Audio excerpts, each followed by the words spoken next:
Merci, Monsieur le Président, de bien vouloir me donner la parole.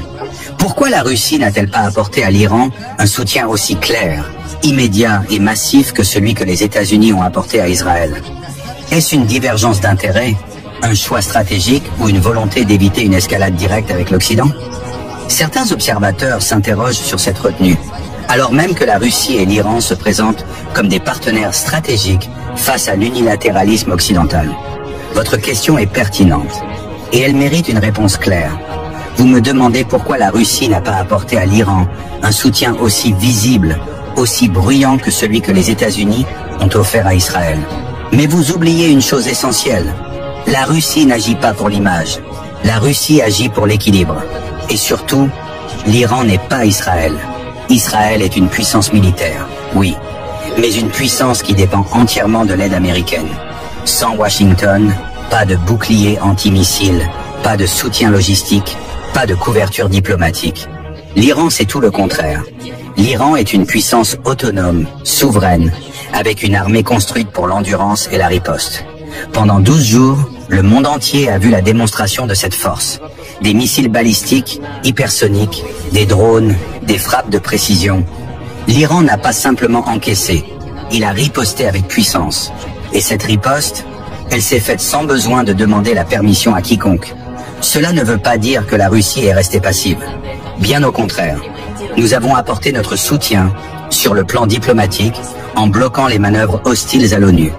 Sur le plan militaire, en partageant des systèmes de brouillage, du renseignement et en renforçant la défense iranienne par des moyens discrets. Tout cela sans apparaître sur le radar de ceux qui cherchent une guerre mondiale.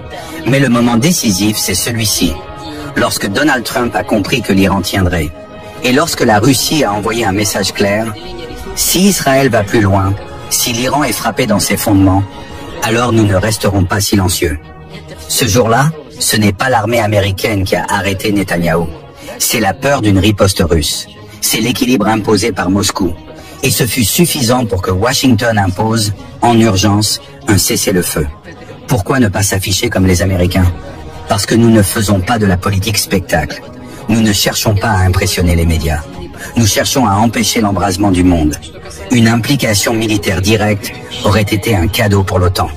Elle aurait ouvert la porte à des frappes contre la Syrie, contre nos bases, à une escalade incontrôlable.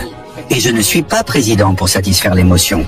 Je suis là pour préserver la stabilité, même quand elle exige la patience, même quand elle exige le silence. Ce que nous construisons avec l'Iran, avec la Chine, avec d'autres puissances souveraines, ce n'est pas une alliance d'opportunités. C'est un ordre mondial nouveau, multipolaire, résilient. Un monde où aucune nation n'a le droit d'écraser les autres sans conséquence. Alors oui, vous n'avez pas vu nos soldats. Mais vous avez vu les résultats. Israël a reculé, les États-Unis ont hésité, et l'Iran, lui, est resté debout. Parce qu'il est puissant, et parce qu'il sait qu'il n'est pas seul. La Russie n'a pas crié, elle a pesé. Et parfois, ce n'est pas celui qui parle le plus fort qui est le plus dangereux.